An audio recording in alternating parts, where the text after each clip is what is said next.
Israel police ने 17 अक्टूबर को बताया कि उसने हमास नेता याह्या सिनवार की बॉडी की पहचान कैसे की।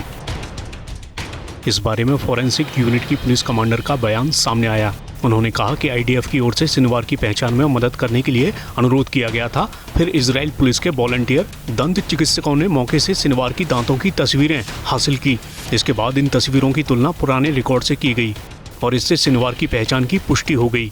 इसके अलावा उन्होंने बताया उसी समय बॉडी के नमूने इजराइल के फॉरेंसिक मेडिसिन संस्थान में पहुंचे। हमने फिंगरप्रिंट लिए और उनका मिलान इजराइल पुलिस के डेटाबेस से किया गया।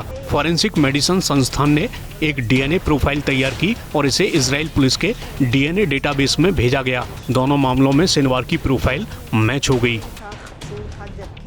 इससे पहले 17 अक्टूबर को ही इजराइल ने कहा था कि गजा में उसके ऑपरेशन के दौरान 3 आतंकी मारे गए हैं।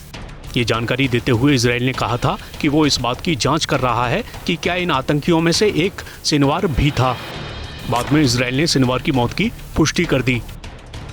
इजराइल के प्रधानमंत्री बेंजामिन नेतन्याहू ने गुरुवार को कहा कि इजराइल ने उस व्यक्ति से अपना हिसाब किताब चुकता कर लिया है जिसने हॉलोकॉस्ट यानी यहूदी नरसंहार के बाद हमारे लोगों के इतिहास में सबसे भीषण नरसंहार को अंजाम दिया।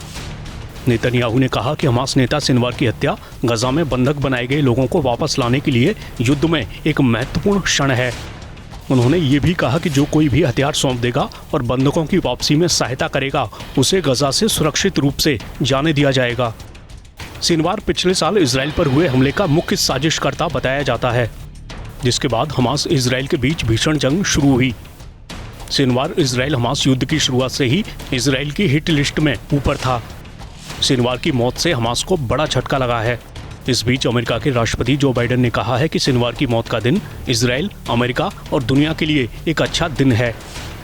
बाइडेन ने कहा कि सिनवार की मौत हमास के लिए बंधक बनाए गए इजरायली बंधकों को आज़ाद करने और गजा में जारी युद्ध को खत्म करने का मौका है।